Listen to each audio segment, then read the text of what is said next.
Mateus 16, vamos ler a partir do verso 13, que diz assim: Indo Jesus para os lados de Cesareia de Filipe, perguntou aos seus discípulos: Que diz o povo ser o Filho do Homem? 14. Eles responderam: uns dizem João Batista, outros Elias e outros Jeremias, ou algum dos profetas. Mas vós, continuou ele, quem dizes que eu sou? Respondendo, Simão Pedro disse: Tu és o Cristo, o Filho do Deus vivo. Então Jesus lhe afirmou: Bem-aventurado és Simão Barjonas, porque não foi carne e sangue que te revelaram, mas o meu Pai que está nos céus. 18. Também eu te digo que tu és Pedro, e sobre esta pedra edificarei a minha igreja, e as portas do inferno não prevalecerão contra ela. Dar-te-ei as chaves do reino dos céus. O que ligares na terra terá sido ligado nos céus, e o que desligares na terra terá sido desligado nos céus. Quantos creem da glória a Deus? Verso 20. Então advertiu os discípulos de que a ninguém dissesse ser ele o Cristo. Queridos, Jesus no seu ministério terreno, durante o tempo que ele esteve aqui, Jesus sempre foi muito focado. Ele sabia da sua responsabilidade, ele sabia do seu chamado, para que o Pai o colocou aqui, e Jesus nunca perdeu o foco, ele nunca perdeu o seu objetivo. Ele deixa claro lá no capítulo 17 do Evangelho de João, que ele veio e cumpriu a missão que o Pai entregou para ele.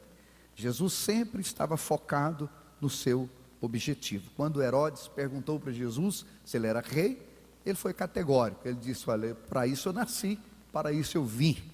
O diabo levantou circunstância, usou até pessoas próximas de Jesus, para tirar Jesus do foco, para tirar Jesus do objetivo, mas ele estava focado na cruz, e ele foi até o fim, realizou toda a obra de Deus, concluiu o propósito de Deus, que Deus havia estabelecido para ele. Quando ele terminou, ele disse: Pai, agora glorifica o Filho, que fizeste tudo o que o Senhor determinou.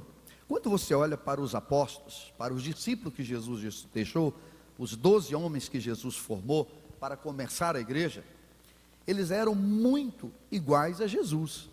Você percebe que os apóstolos também eram focados, eles não perdiam tempo, eles estavam firmes nos seus objetivos, eles aprenderam bem com Jesus a não perder o foco. Quando você olha para a igreja de Atos, para a igreja do primeiro século, você vai perceber que a igreja do primeiro século, assim como os apóstolos e assim como Jesus, ela era focada, ela não perdia o seu objetivo. Logo no início da igreja, ela sofreu perseguição vinda dos religiosos, vindo do povo judeu, perseguição vindo do Império Romano, mas a igreja não se perdeu no seu propósito, não é? Logo ela começou a enfrentar muita luta, muita dificuldade, alguns morreram, alguns foram mortos por causa da sua fé. A igreja foi tremendamente perseguida, mas ela não perdeu o seu objetivo, ela não perdeu o seu foco. Agora, amados, nós temos 2000 anos de cristianismo. Podemos dizer o mesmo da igreja do século 21? Infelizmente não. Nós como igreja, como representante do Senhor, infelizmente nós não temos vivido como Jesus vivia, focado, firme no objetivo. Infelizmente nós não vivemos como os apóstolos viviam, aquela entrega, aquele compromisso, aquela responsabilidade, não é? Eles estavam dispostos a morrer pela causa. Nós também não somos, muito pelo contrário, estamos longe da igreja do primeiro século, no que diz respeito a entender o propósito, entender o objetivo da igreja, ter a capacidade de sofrer por Jesus, de pagar o preço para que o evangelho de fato seja pregado, para que o evangelho de fato seja anunciado.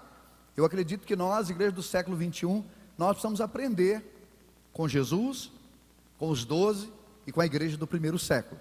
Se nós fizermos um estudo profundo sobre como Jesus exerceu o seu ministério, como ele viveu, como ele serviu a Deus no seu dia a dia, pegar também a vida dos apóstolos. Tem um livro muito bom que fala sobre o propósito, né? A vida dos 12 apóstolos.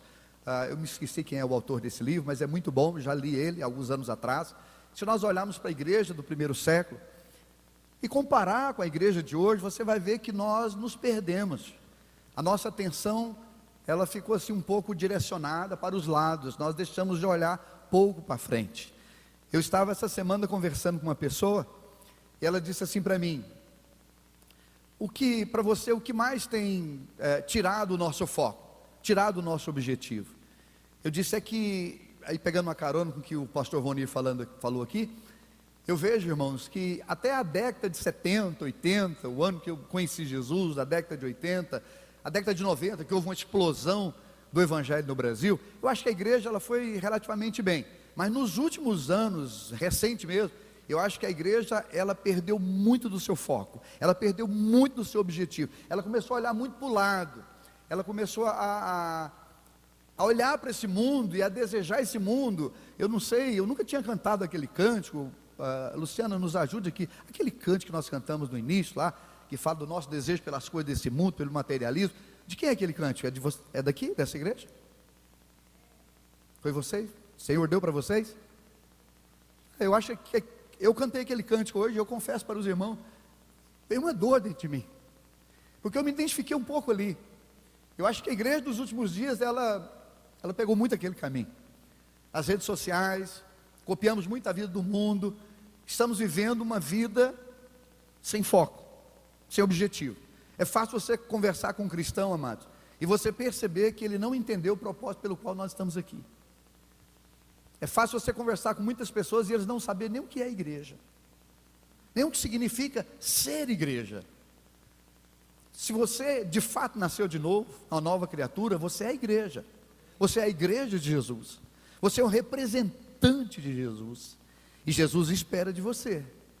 Jesus espera de nós, para que possamos trazer um testemunho para esse mundo de hoje, para que possamos de fato virar esse mundo ao avesso, como os apóstolos da igreja do primeiro século fez, não é?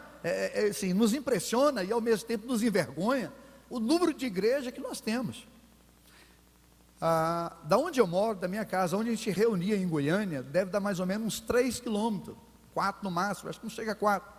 Um dia eu contei, só pelas avenidas que eu passei, havia 17 igrejas evangélicas, 17, em menos de 4 quilômetros, né? Quando a gente olha para tudo isso, né, para tudo que a igreja tem hoje, e para aquilo que nós estamos fazendo e alcançando, é muito pouco. Essa semana nós fizemos uma reunião dos pastores, organizando aqui o nosso encontro de pastores, aí perguntamos o número de pessoas que a gente imagina que vai estar no encontro, né? E na hora eu celebrei, pastor Renato deu o número, eu celebrei, glória a Deus. Aí depois o pastor Vonir falando, e eu pensando comigo, uma igreja de 350 pessoas, nós temos tudo o que nós precisamos, irmão, para impactar essa cidade. Nós temos tudo que nós precisamos para derrubar esse principado que está aí, daqui a pouco eu vou mostrar para você, né? Na verdade, o Espírito Santo falou comigo, não é motivo de celebração, é uma alegria ver os irmãos que vai estar no evento, mas não é um motivo de celebração. Deveria ter muito mais, nós deveríamos ter alcançado muito mais, mas eu entendo que alguns de nós estamos vivendo uma vida sem propósito. Apesar de ser igreja, apesar de servirmos um Deus vivo, como Pedro revelou aqui, infelizmente nós estamos um pouco sem propósito. É fácil alguns aqui essa noite, estar aqui com a sua cabeça já pensando em amanhã, já fazendo um planejamento aí da sua semana, o horário que você vai acordar e o que você tem que fazer amanhã. Eu fui pego nisso vindo para cá, já fazendo a programação de amanhã. Nós estamos muito nesse mundo, nós estamos muito envolvidos com esse mundo, e às vezes nós perdemos o nosso propósito, o nosso objetivo como igreja. É interessante que nesse texto que nós lemos aqui, Jesus estava preocupado em saber como que a sociedade da época estava vendo ele. Jesus é a igreja, ele é o corpo, ele é a cabeça da igreja, nós somos o corpo. Aí Jesus vira para o discípulo e diz assim: como que a sociedade aí está me vendo? O que o pessoal está falando aí da igreja? O que aí fora estão falando de nós? Como é que as pessoas estão me vendo? Amados, preste atenção nisso.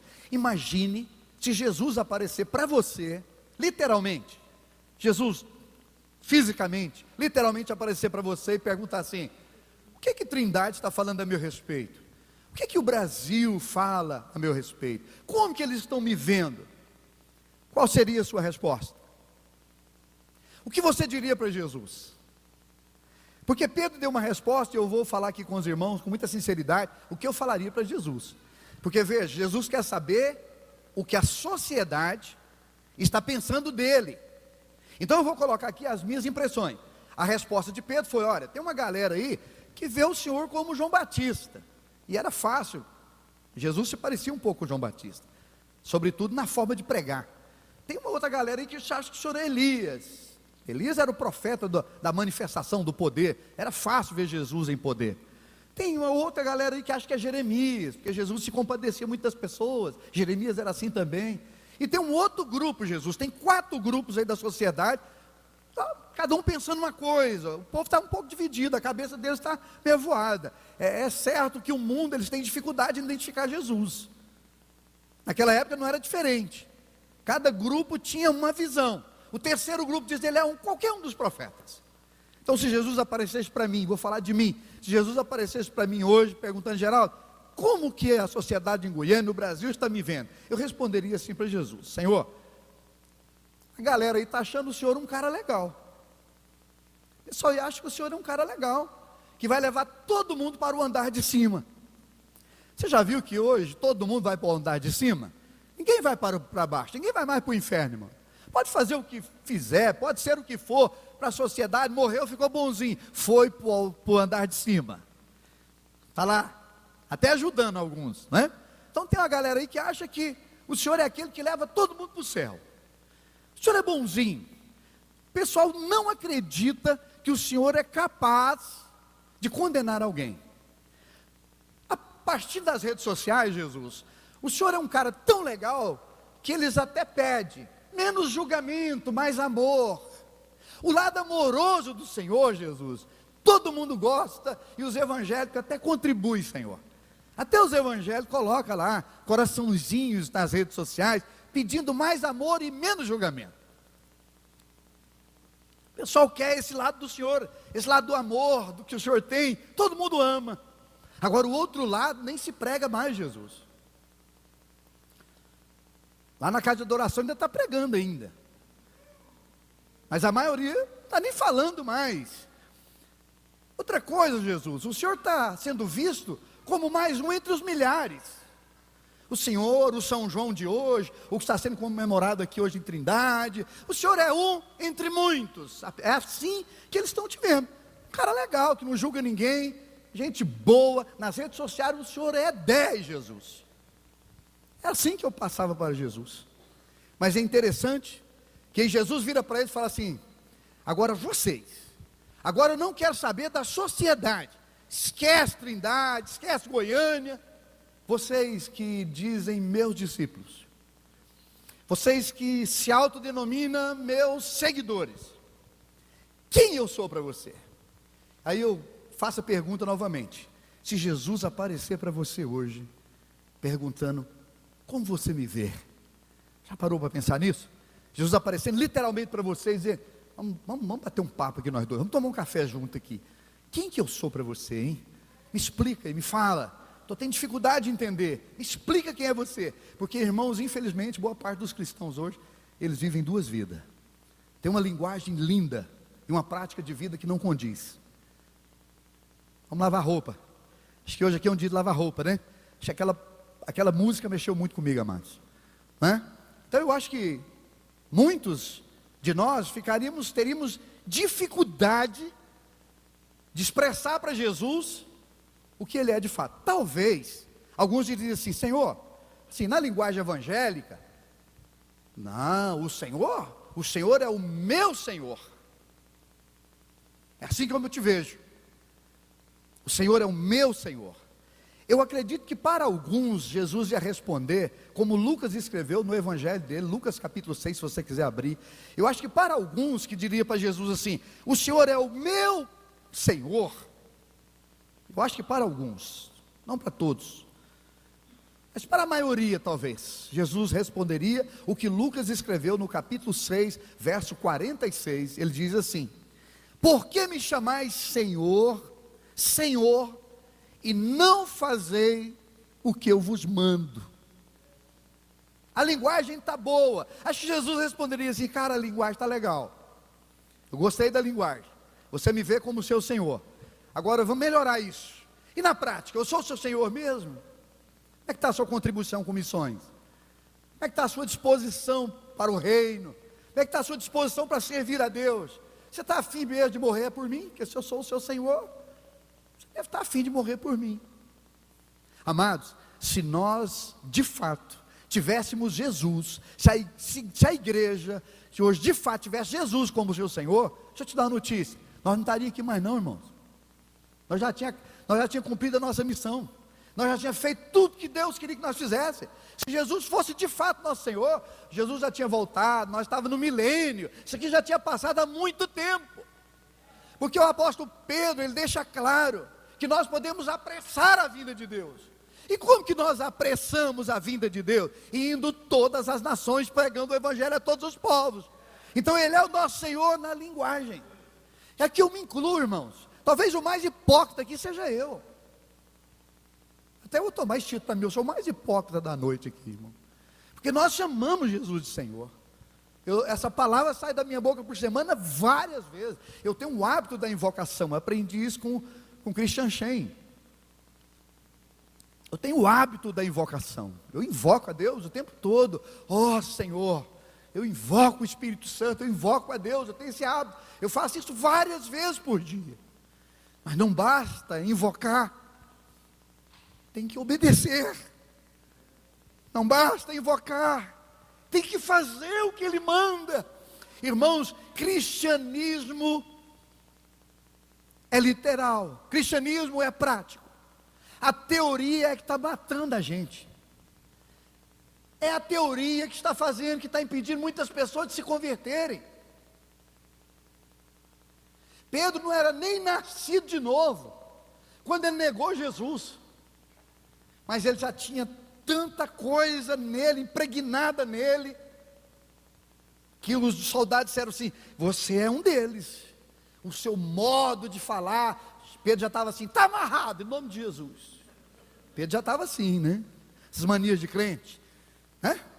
Está vendo aquela pessoa não nascida de novo no nosso meio? Ele aprende toda a linguajar. Aqui fala aleluia, aleluia.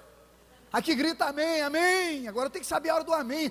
Já percebi. É quando o pastor traz um negócio mais, tá mais power. Aí todo mundo fala amém. Aí ele fica ligado. É agora, amém.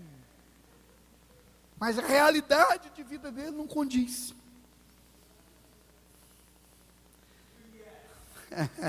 Yes. Repete. Fala de novo. Né? Quem está me entendendo até aqui, dá glória a Deus. Mas talvez alguns de nós diríamos: o Senhor é o meu Salvador. O Senhor é mais do que o meu Senhor. O Senhor é o meu Salvador. Talvez você completaria: o Senhor é o meu Salvador e eu confio tudo no Senhor. Confio 100% no Senhor. Abra sua Bíblia comigo no Salmo 20, deixa eu ler um versículo com você. Salmo 20, eu tenho meditado nesse salmo. Um salmo pequenininho, mas tem tantas verdades profundas. Inclusive eu estou meditando justamente para trazer uma palavra em cima do Salmo 20. Mas deixa eu ler com você aqui o verso 20. Salmo 20, perdão, verso 7. Salmo 20, verso 7 diz assim: uns confiam em carros, outros em cavalos. Nós, porém, nos gloriaremos em o nome do Senhor nosso Deus. Talvez você diria assim para Jesus: Senhor, o Senhor é o meu Senhor, o Senhor é o meu Salvador, eu confio no Senhor. Agora, queridos, vamos lavar roupa aqui hoje. Vamos ser verdadeiro. Estou meio nervoso hoje, irmão. Estou brincando. Será mesmo que a nossa confiança está no Senhor? Carro aqui era a expressão de força dos exércitos daquela época. O exército mais poderoso daquela época era o exército que tinha mais carro. Como que avaliava a força de um exército? Pela quantidade de homens também, mas principalmente pela quantidade de carro. Tinha muito carro, esse exército é poderoso, dá para confiar. E cavalo? Cavalo, na Bíblia, representa força. Até anotei aqui, representa poder, liberdade, autoconfiança, beleza. Em Cantares capítulo 1, verso 9, Salomão compara a esposa dele com as éguas de Bazã. Salomão olha para a mulher dele e fala: meu bem, você é tão linda, mas tão linda, você é parecido com aquela égua. É verdade, Salomão fez isso. Então o cavalo simbolizava força, poder, autoconfiança, beleza. Agora, amados, vamos refletir aqui essa noite em nome de Jesus. Será que a nossa confiança não está no nosso braço?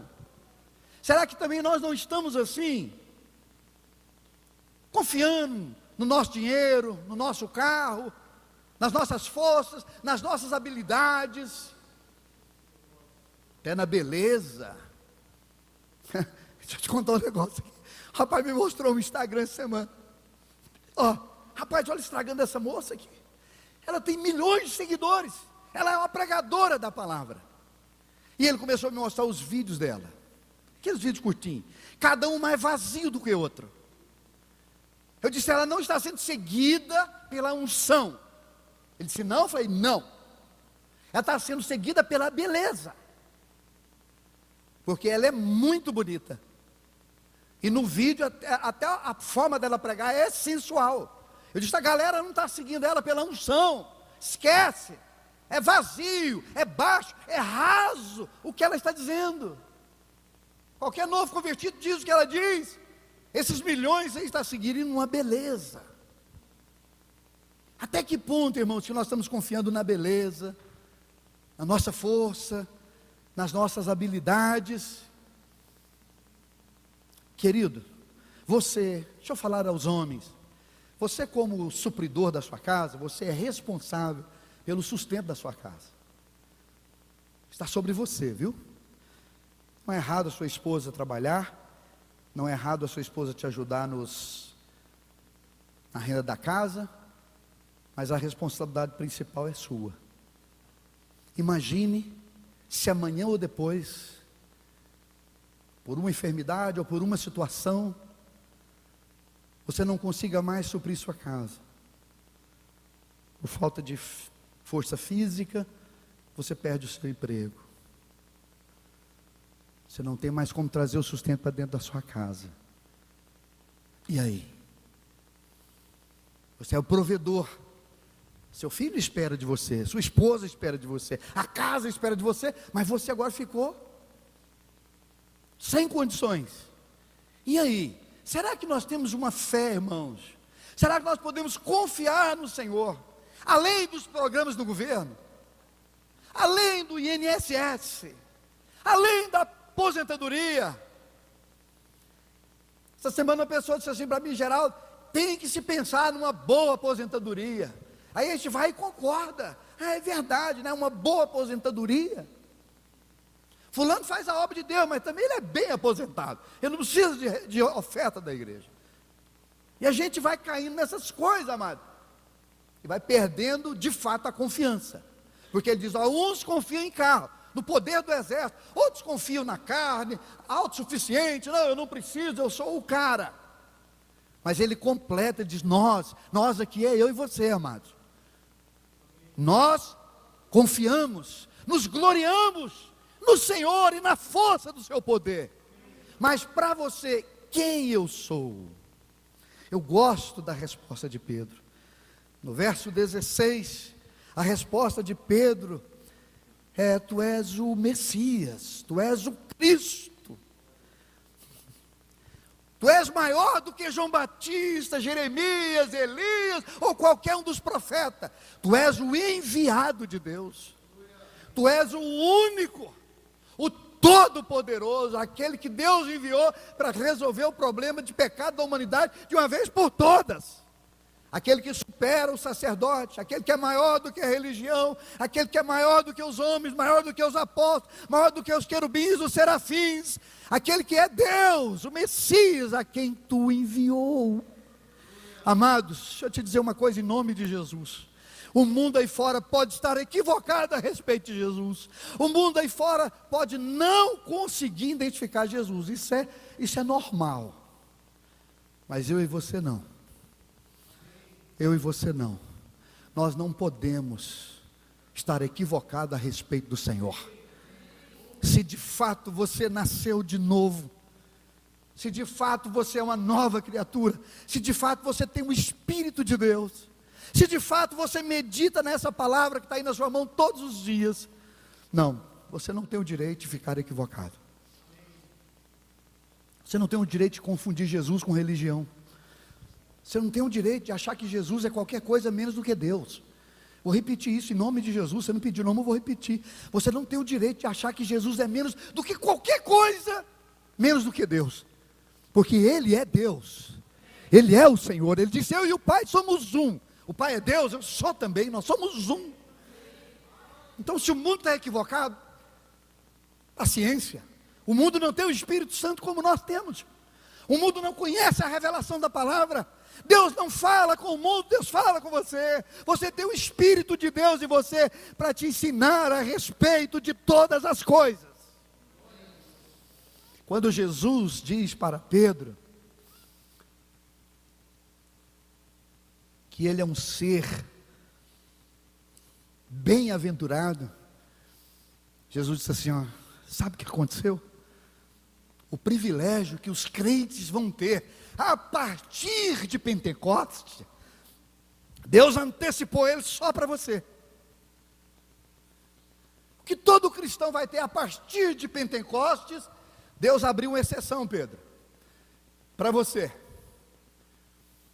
Não foi você que entendeu quem é Jesus, não foi o seu intelecto, não foi a sua capacidade, não é porque você é inteligente, não é porque você tem uma boa profissão, porque pescador naquela época era uma excelente profissão.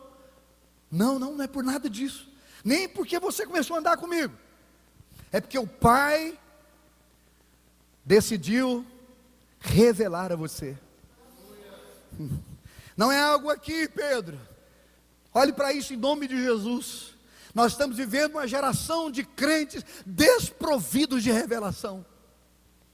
Amados, nós estamos vivendo uma igreja desprovida de revelação, e aí está a resposta: por que que ela não vai, por que que ela não obedece, por que que ela não anda, por que que ela não vai às nações, por que que ela não faz o que o Senhor manda? É porque você só anda segundo a revelação que você tem de Deus, e uma geração de pouca revelação é uma geração de pouca obediência.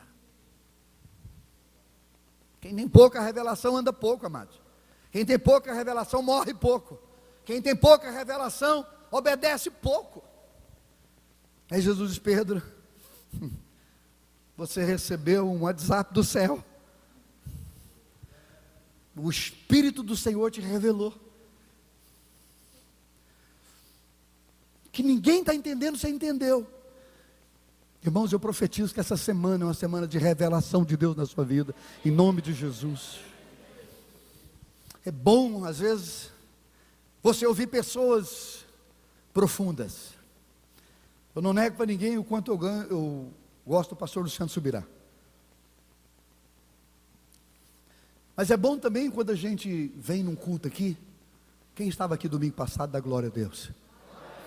E quando você entende coisas, que você recebe coisas. Irmãos, quem foi abençoado? Quem entendeu o que o pastor Vonei disse aqui no início? Quem entendeu? Irmãos, aquilo é muito vivo. É bom quando você entende, não de forma religiosa, aquela coisa que, o pastor disse isso, não, esquece, irmão, esquece o que o pastor disse, não é aqui, é aqui. Quando Deus fala no seu espírito, quando Deus fala dentro de você, quando aquela verdade é formada dentro de você, de tal forma, que nem o inferno, nem o diabo, nem o homem, nenhuma religião, tira de você. Eu entendi, Ele é o Cristo, Ele é Deus, Ele é o próprio Deus da terra. Era isso que Pedro estava dizendo. Pedro não estava olhando para um homem, Pedro estava olhando para Deus. Às vezes a gente anda com Jesus, e a gente não percebe o tanto que Ele é Deus. Tem gente aqui que está anos andando com Jesus, mas o conhece como Deus muito pouco.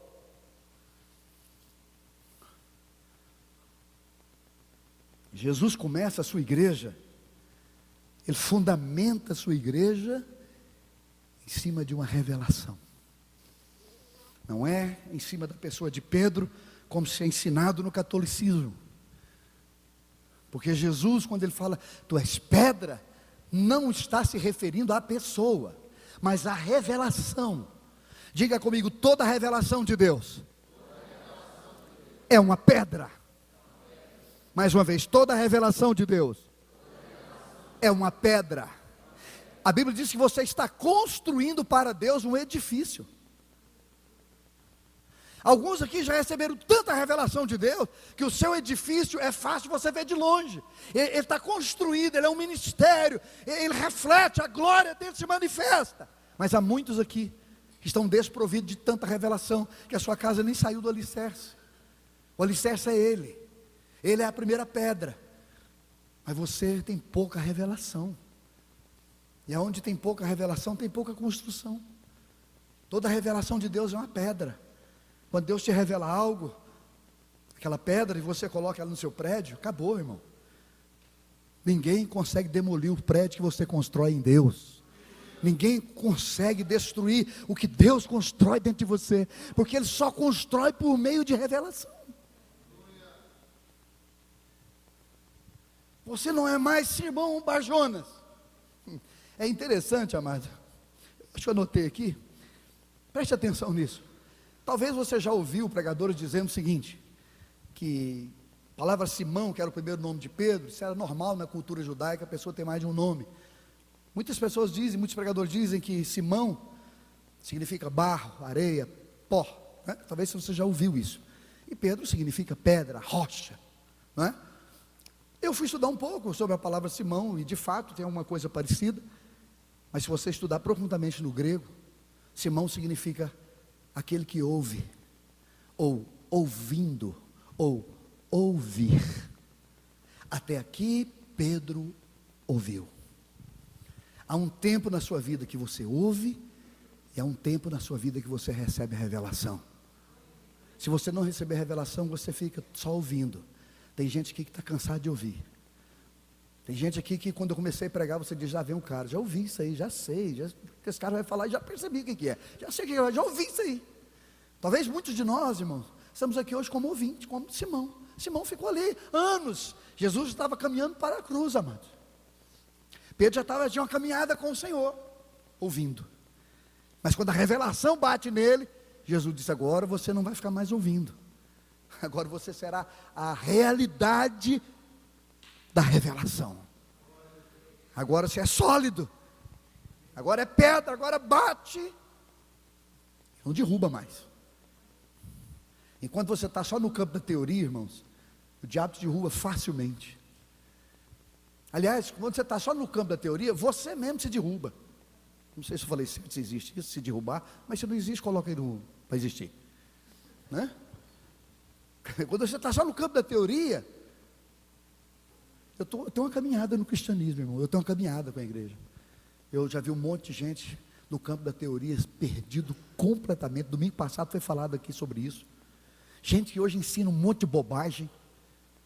Gente que se encheu tanto de teoria, mas não teve a revelação do Espírito, não se solidificou, não se tornou um prédio, uma casa para Deus habitar, mas ficou ali só no campo da teoria. Fala bonito, tem uma linguagem, é evangélico, percebi pela língua. Um dia eu dei uma carona para um pastor de Goiânia, para São Luís Montes Belos, saindo aqui depois, Trevo de Trindade, aqui um pouquinho para frente, tinha duas mulheres na beira da rodovia pedindo carona. Aí o cara disse assim para mim, pode dar carona para essas mulheres, pode dar carona para elas. Eu falei, por quê? Elas é crente. Eu falei, é crente, ela é crente, olha o tamanho da saia dela. Ele mediu pela saia. Eu falei, ó, Jesus disse que não é para medir pela saia, Jesus disse que é para medir pelos frutos. Né? Quem entende isso? Agora, Pedro é rocha. Abra sua Bíblia comigo em Efésios. Deixa eu te mostrar algo aqui para a gente caminhar para o final. Quando eu prego um pouquinho, digo que vou caminhar para o final, minha esposa fica tão feliz. Efésios capítulo 1, abre aí a sua Bíblia. Irmãos, você só é o que você recebe de revelação. Você só tem o que você recebeu por revelação de Deus. E só está formado e edificado na sua vida aquilo que te veio por meio de revelação. Jesus implanta a sua igreja, estabelece a sua igreja por meio de revelação. A revelação de um homem que entendeu quem ele era. Quanto mais você entende quem Jesus é, mais a sua casa será construída. Quanto mais você entende quem é Jesus, irmãos, mais você é a igreja. Igreja é uma pessoa. Vamos dizer junto, igreja é uma pessoa. Igreja não é uma instituição, um prédio, um CNPJ, um regimento interno. A cara desses pastores fake fica aqui em cima. Não, irmãos, é mais do que isso. Igreja é uma pessoa que na minha caminhada eu vou conhecendo por revelação. E quanto mais eu conheço, mais igreja eu sou. Não é? Eu encontro muitas pessoas decepcionadas com a igreja. E vou dizer uma coisa para vocês: eu não estou decepcionado com a igreja, muito pelo contrário. Mas eu estou decepcionado com muita gente que se diz igreja. Às vezes até comigo mesmo. Às vezes a gente tem que botar a boca no pó e dizer: Senhor, eu estou pregando ali, mas eu também tenho meus erros também. Muitas vezes me falta revelação também, né? Viajando com um irmão esses dias, ele falou assim para mim, achei aquilo muito interessante. Eu falei assim: pastor, eu tenho 2 momentos na minha vida. No começo da minha fé eu tinha uma preguiça de ler a Bíblia. Eu só lia a Bíblia porque o pastor mandava. E aquele pastor, ele era tão esperto que ele percebeu que eu era preguiçoso. Então todo domingo à noite ele me chamava num canto e me passava um texto, um livro, um texto. Aí quando era no final de semana ele me chamava de novo e dizia: você leu tudo? Se mentir vai para o inferno. Aí ele tinha que contar para o pastor. Irmãos, com uma palavra dessa, quem não lê até lê tudo, né? Aí ele lia, porque o pastor mandava. Ele disse: olha, eu ficava na alegria quando o pastor viajava. Eu chegava na igreja: pastora, cadê o pastor? Viajou. Essa semana não tem leitura de Bíblia. Ele disse: até Deus fazer uma obra na minha vida. Aí eu entrei. Ele disse: pastor, para a glória de Deus, eu quero te dizer que eu recebi uma revelação através da sua pregação. Quando o senhor está falando sobre a meditação na palavra, pregava muito sobre isso, não é? No Ouvir e Crer, né? Isso era uma das nossas máximas, né? Pregar sobre revelação na palavra. E ele disse: quando eu entendi o quanto eu preciso de ver Jesus por revelação, nessa minha pregação ele me fez lembrar dessa pregação. Eu estava falando da diferença dos crentes que conhecem o Jesus histórico e dos crentes que conhecem o Jesus vivo. Porque quando Pedro vai reconhecer o Senhor, ele diz: tu és o Cristo, o Filho do Deus vivo. Não é o Jesus histórico, que todo mundo fala sobre ele, que está sendo pregado ali agora. Não é o Jesus histórico, é o vivo. É o Jesus vivo, que eu toquei nele, que ele tocou em mim, a realidade dele em mim. Eu sei quem é ele, eu conheço ele, ele tocou em mim. No começo da minha conversão, eu queria tanto que Jesus tocasse em mim. Um dia eu fiz uma loucura. Não faça, viu? Porque foi loucura. A gente morava na casa pequenininha, chegando depois do culto, minha esposa foi deitar, e eu fui lá para a cozinha, desliguei a luz da cozinha, liguei a luz da sala, aí a faixa de luz entrando pela porta, eu abri os braços assim e disse: Jesus, pode tocar em mim. Hoje, novo convertido, bicho atrevido, né? Falei: hoje o senhor vai tocar em mim, eu quero, não dúvida se o senhor não tocar em mim. Irmãos, atrás de mim tinha uma pia cheia de louça, porque a mulher não lava louça domingo à noite. E aquilo veio sobre mim, bateu aqui no meu peito, ó. Eu voei, bati lá na pia. Fechei os olhinhos e falei: estou pronto, Jesus. Pá, pá. Irmãos, eu saí correndo, entrei debaixo da coberta, eu tremia tudo. Minha mulher: que foi? Nada não. Mas no outro dia eu podia chegar lá com os meus funcionários e dizer: olha, Jesus vive, Ele é vivo, porque essa noite Ele me tacou em cima de uma pia. Jacó mancava lá. Irmãos, eu não sei se foi um emocionalismo, eu só sei que eu voei lá atrás e bati lá. Se não foi Jesus, foi pelo menos Gabriel. Mas como eu pedi para ele, eu não sei se foi uma obra dele. Quem está entendendo isso? Efésios capítulo 1, vamos ler a partir do verso 15, olha Paulo orando por essa igreja. Por isso também eu, tendo ouvido a fé que há entre vós no Senhor Jesus, e o amor para com todos os santos, veja que era uma igreja em fé e em amor. Dizem alguns estudiosos que a igreja de Éfeso, ela era completa na fé e no amor. Imagine, irmãos, se alguém chega e convida você para pregar numa igreja dessa. Pastor Geraldo, você vai pregar lá em Éfeso. Ah, tá, como que é essa igreja? Não, ela já está completa na fé e no amor. Vou pregar o que lá? Porque a Bíblia diz que existe doutrina mais importante do que essas duas, fé e amor? Paulo diz que amor está acima de tudo. Diz que essa igreja, ela era completa na fé e no amor. Bom, então não precisa de mais nada. Jesus pode levar essa igreja para o céu. Está perfeita, não é? Olha o próximo verso, verso 16. Não cesso de dar graças por vós, fazendo menção de vós nas minhas orações, para que o Deus de nosso Senhor Jesus Cristo, Pai da glória, vos conceda espírito de sabedoria e de revelação no pleno conhecimento dEle. Iluminados os olhos, quem toma posse dessa palavra? Iluminados os olhos do vosso coração, para saberdes, diga bem forte comigo, para saberdes. Agora diga, Pedro soube. Sociedade daquela época não sabia, mas Pedro sabia. Nem os 12 sabiam, mas Pedro sabia, porque foi por meio de revelação. Vou repetir, esse mundo aí pode não saber quem é Jesus, mas você que tem o Espírito Santo, tem a palavra de Deus, ora e busca a Deus, você precisa saber. Vamos ler de novo o verso 17. Para que o Deus de nosso Senhor Jesus Cristo, Pai da glória, vos conceda espírito de sabedoria e de revelação no pleno conhecimento dEle. 18. Iluminados os olhos do vosso coração, é aqui dentro, amados, é no interior, para saberdes, para você entender, para você saber, para não vacilar, para não fazer besteira, qual é a esperança do seu chamamento, para que você foi chamado, para que Deus te chamou, você entender que você é igreja, você está aqui por um propósito, você não está aqui para ficar vagando, Deus te chamou para algo, amém? Entenda a esperança do seu chamamento, qual a riqueza da glória da sua herança nos santos. Diga comigo, há uma riqueza de glória, diga, há uma herança para os santos. Agora diga, tudo isso vem por revelação. Oh, queridos, verso 18 de novo.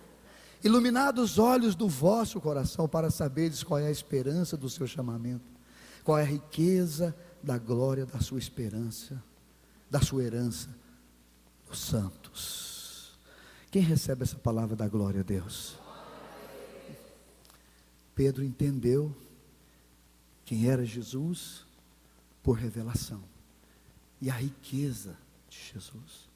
E quando Jesus devolve para Pedro, e diz, olha, mas você é uma pedra, você é algo sólido, e só está começando, tem muita coisa pela frente. O ministério de Pedro foi extraordinário, amados. E aí a gente precisa terminar, só para você entender, o nível de revelação de Pedro, levou ele a ser um mártir. Ele morreu por Jesus, ele morreu pela causa. Mas quando eles foram matá-lo, ele disse assim, eu não sou digno de morrer como o meu Senhor.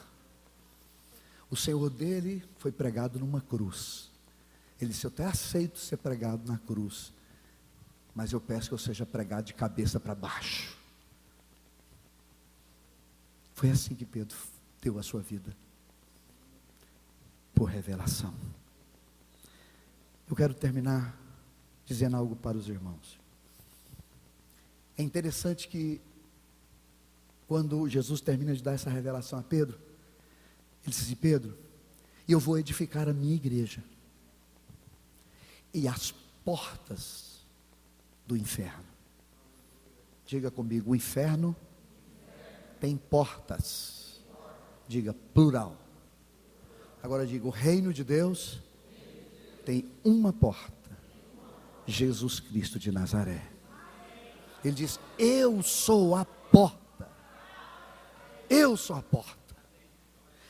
A revelação que não te leva para Jesus, ela vem do inferno. Então o inferno, ele tem portas. Eu vejo pessoas hoje que há um tempo atrás eram de grandes revelações, que hoje estão em algumas portas do inferno aí, literalmente entrando. Vou repetir, toda a revelação de Deus que não te leva para Jesus, é uma porta do inferno. Você recebeu uma revelação, ela converge em Jesus, porque a palavra de Deus diz que para Ele, por meio dEle, para Ele, são todas as coisas.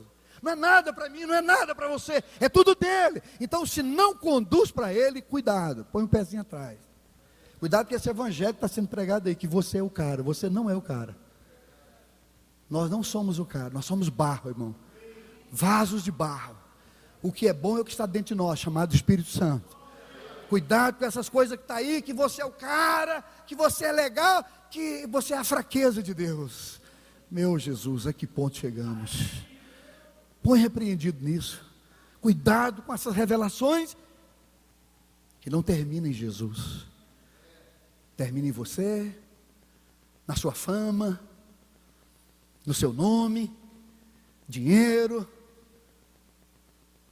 O diabo ele é bom para pintar esse mundo, ele é campeão para agradar a sua carne, ele sabe, ele tem uma habilidade que é um negócio impressionante.